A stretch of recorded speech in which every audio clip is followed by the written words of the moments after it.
afternoon, guys. As promised, I'm here to you today and we're going to talk a little about vitamins. Boy, do I feel like I shot myself in the foot when I said I was going to tackle vitamins, because by gosh, talk about going down the rabbit hole. I've gone through the information that I had, I've tried to refresh my information, and I want to give people a bit of an outline of what the different vitamins do and do you need them. By and large, people ask, should I take a multivitamin? Generally, multivitamins aren't necessary. You might be getting too much vitamins you don't need. I don't take multivitamins myself. I take the one or two things that I feel that I need to help supplement my diet. Now, if you want to be really pernickety about what vitamins you need in your diet, probably the only real way to know is to monitor everything you eat and quantify it. And a tool like MyFitnessPal would allow you to do that.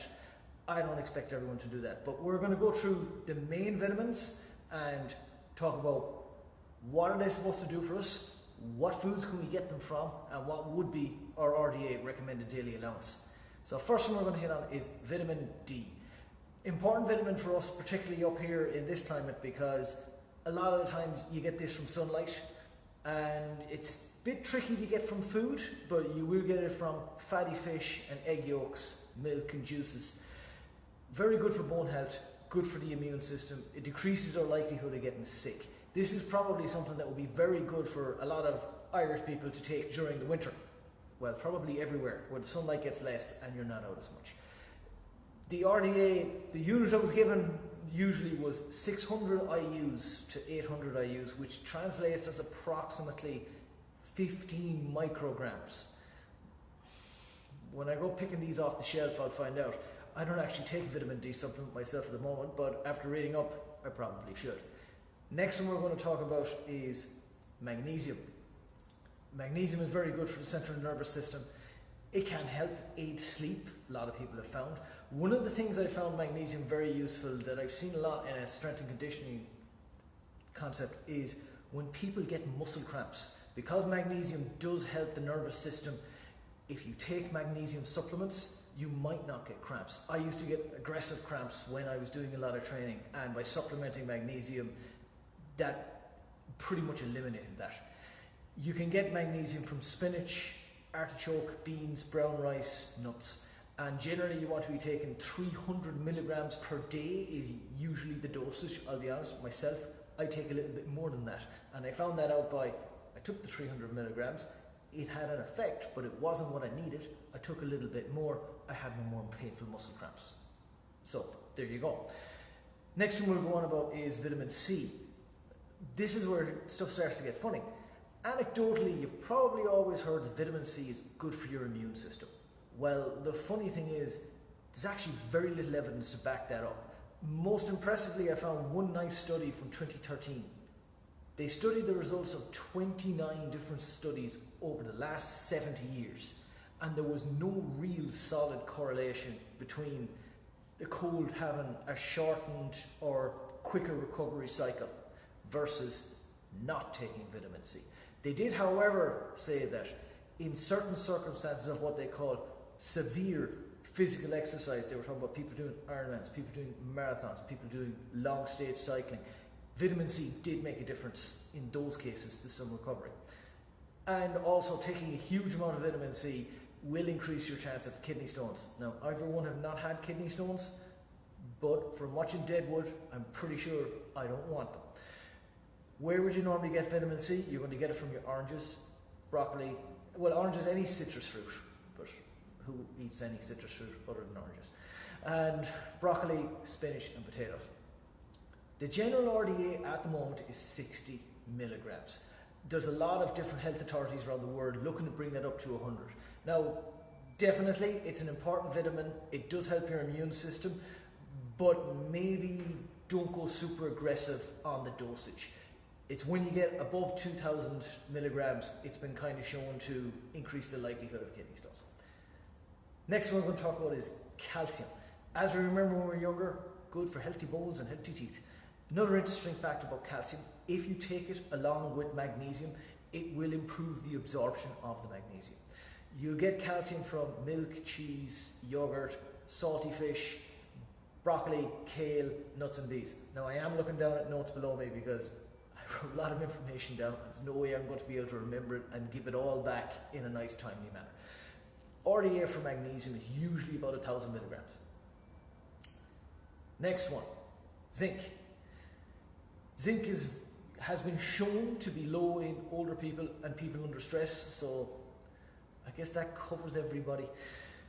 It supports the immune system.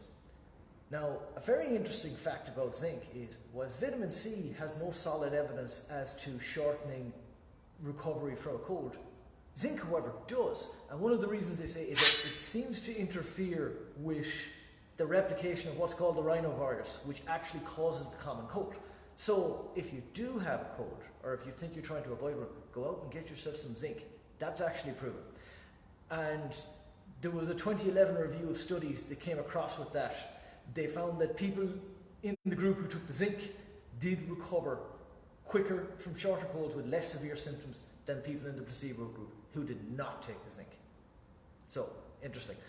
Where do you get it naturally? You'll get it from oysters. I'm sure we're all eating them every day. But luckily for us, you also get it from grass-fed beef, which thankfully we have a lot of in Ireland.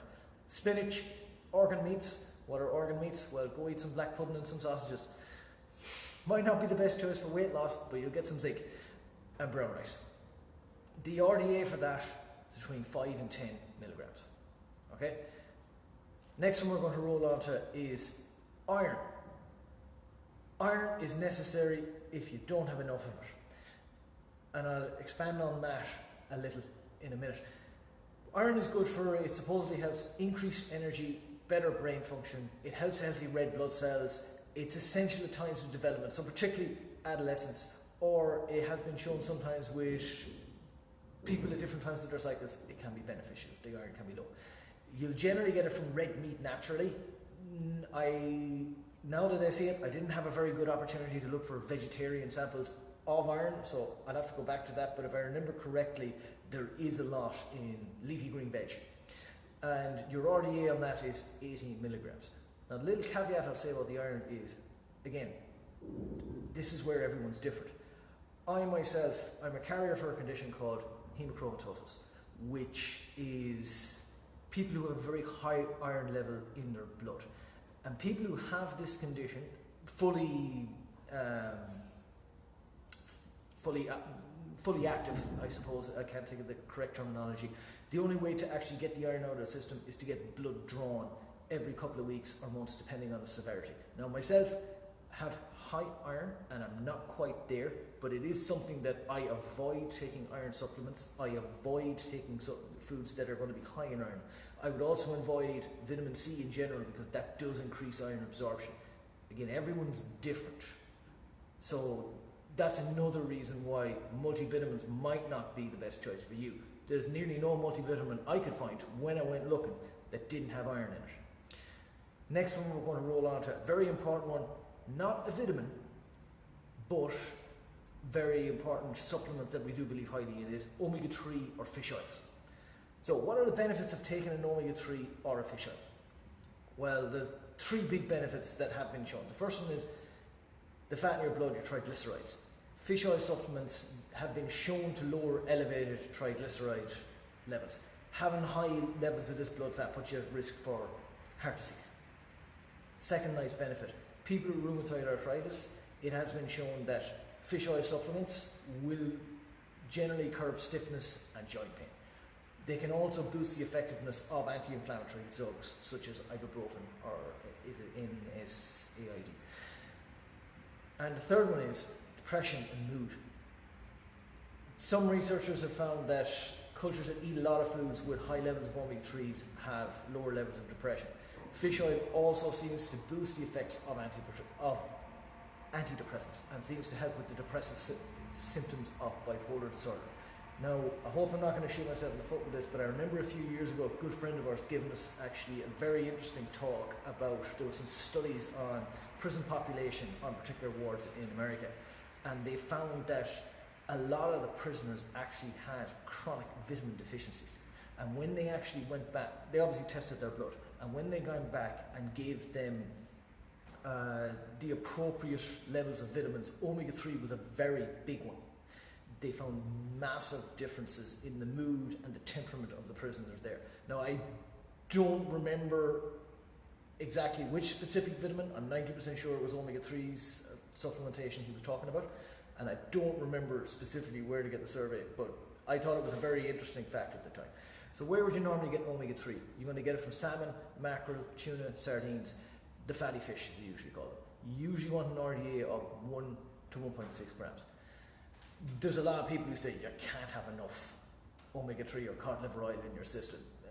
When things flow far too quickly through your system, you'll probably disagree, but it's definitely a good one to get in there. So the next 2 or 3 are actually a bit more interesting. Vitamin E.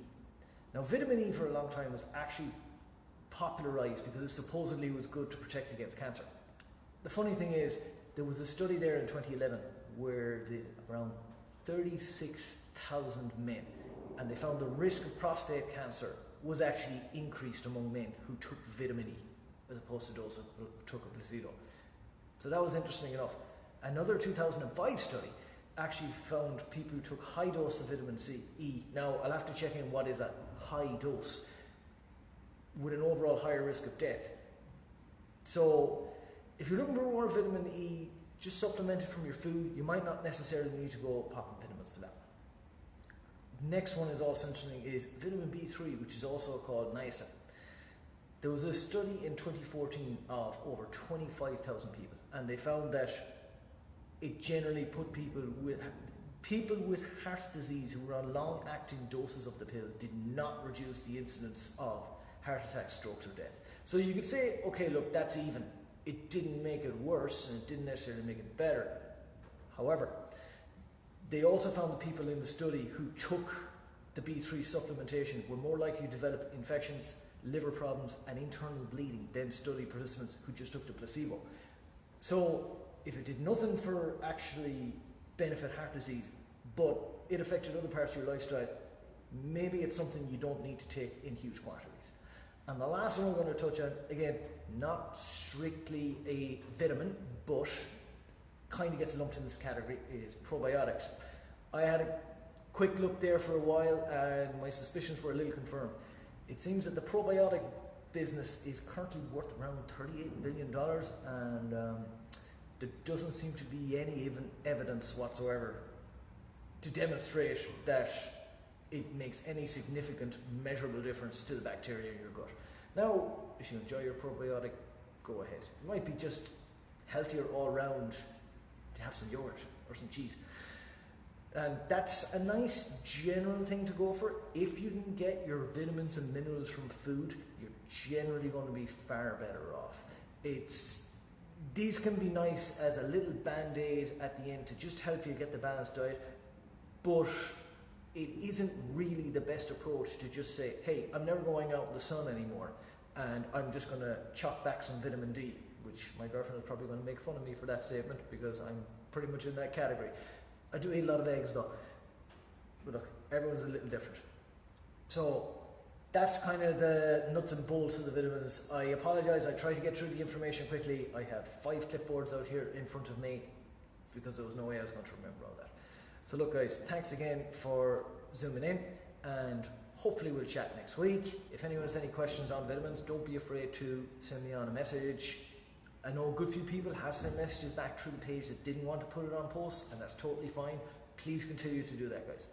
So next week, talk again. Take care.